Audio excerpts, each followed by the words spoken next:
One of the most significant advances in our understanding of human capital over the life cycle is the absolutely crucial role of early childhood development. So much focus 20 or 30 years ago was on the formal public education system that there was not the understanding of the preschool environment for the young child, the health, the nutrition, the safety of the physical environment, and the preschool preparation for school itself.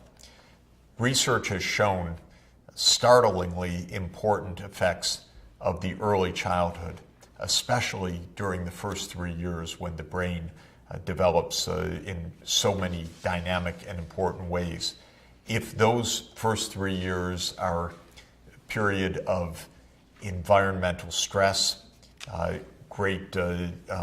stress of the child, maybe in an unsafe environment, in a dangerous, noisy, stress-filled environment, if there are periods of chronic infection or undernutrition or lack of cognitive stimulus and preschool preparation, the liabilities that a young child will bring to even the entry to primary school itself may be impossible to overcome in practice. Investing in the early health, well-being, safe environment, and cognitive development of young children turns out to be absolutely crucial. This is an area where this concept of cumulative investment is so essential. Scientists studying brain development of young children and overall physiological development have come to the view that the cumulative amount of stress that young children face shapes the formation and the health of the neurological system. And if there is an overaccumulation of stress, biophysical pathways in the body can mean a lifetime of physical and mental difficulties. And this is shown in this graphic from one of the great laboratories of early childhood at Harvard University, where the biology of health is emphasized to be cumulative over time and embedded during very sensitive periods, especially during brain formation. Now, several studies have tried to take a look at the overall evidence that has been gained on what this great period of risk really means in terms of raising a healthy child that meets potential. Exposure to biological and psychosocial risks, being in an unsafe environment, in a violent environment, in a noisy environment, can affect brain development and compromise the subsequent development of the child, both cognitively and physically. That inequalities of childhood development start at a very, very young age. And a child that is raised in an unsafe environment will come already by age 6 or age 7 to primary education with huge disabilities and liabilities relative to those children fortunate to be raised in a safe and secure environment. That means, as the studies show and as this study summarizes, that reducing inequalities across children require integrated and very early interventions in safe environment, in cognitive development, in preschool learning, in proper nutrition and health care for young children, and that the time for those investments is at a very young age, because these investments are very, very hard to make and much less effective if made as a rescue for a child already 5 or 6 or 7 years old. So societies have their work cut out for them. Don't lose the child early on, the consequences can last for generations, can last throughout the entire subsequent life of that child, and the consequences for society can be absolutely enormous. A partner study to that study, also published in 2011 in Lancet, emphasized, therefore, that early childhood development should be envisaged as an integrated strategy,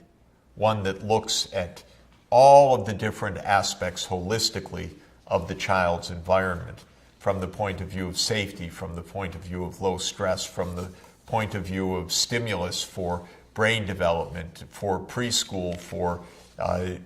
early awareness of numbers and letters at age 3 and age 4, as a preschool readiness of children being read to, of hearing lots of words and beginning to socialize in ways that will help them to be successful as they enter the formal school system.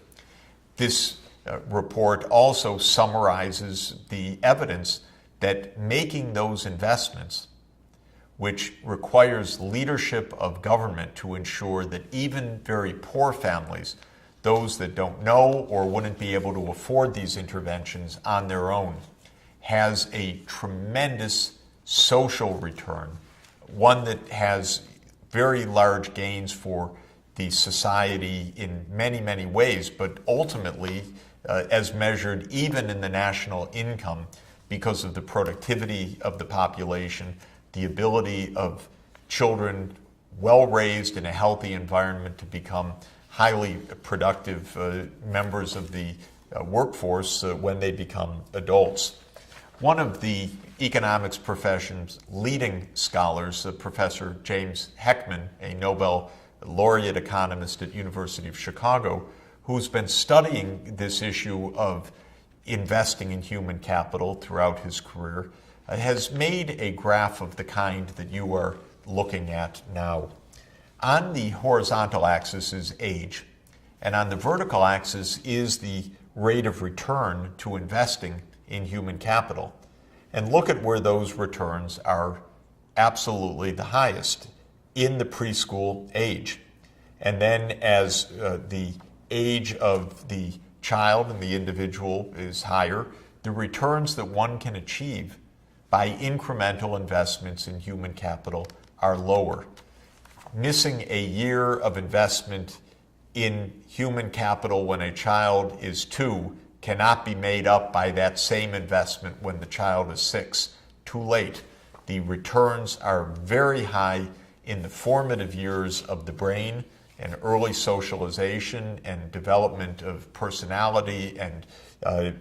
cognition and scholastic aptitude and physical well-being, and cannot simply be replaced by investments later on. Now, this means that societies that succeed in making investments broadly in the preschool years of children are likely to see many benefits, not only in higher productivity, but also in a more inclusive society. Because which children are bound to be disadvantaged by the lack of public investments? It will be the poor children. Children growing up in wealthier households typically will have a safer physical environment, a better access to nutrition, and more stimulus for cognitive development and more school readiness by virtue of the environment that these children are raised in. And so the next graph shows something really quite interesting and quite important. Compare societies according to how they differ in the equality or inequality of educational attainment. Consider in a country, for example, the average educational attainment of kids that are growing up in the poorest 20% of the population versus the richest 20% of the population. So look at a country, divide the households into so-called quintiles or 20% units. Look at the education achieved by the poorest group and by the richest group. Look at how big that gap is. Countries that are unequal, that are not inclusive, will, of course, by definition, have a very big education gap. Now, consider the extent of preschool, early childhood development. So some kind of pre-primary school enrollment in preschool education. In this graph, on the horizontal axis, is the measurement in a country of how much pre-primary education enrollment there is. On the vertical axis is the extent of the education inequality or education gap between the richest and the poorest. And what you see here is a scattering of countries, but basically a downward sloping line, a tendency that for countries that have more coverage of pre-primary school programs, there will be a smaller gap on average of the attainments of the richer children versus the poorer children. In other words, investing in preschool lowers the extent of inequality, and in the right way, not by pulling down anyone from the top, but by raising kids from the bottom who otherwise won't have the opportunity. The Perry preschool program, which gives intensive help to poor kids in preschool, that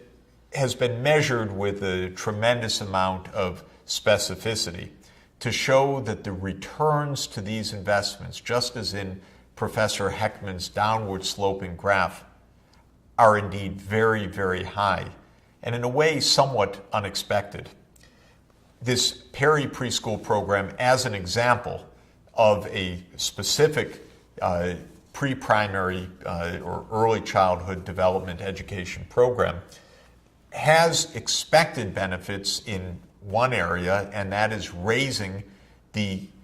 annual earnings of these children by the time they reach the labor market. And so this is a longitudinal study, means that it's taken over a long period of time, and children that were enrolled in this program have higher earnings by the time they become adults and enter the workforce. But there's another major category of social gains to this program, and that is the reduced costs of crime, both the direct costs of crime and all of the costs of a criminal system. In the United States, where tragically so many people and an excessive number of people are locked up in prison,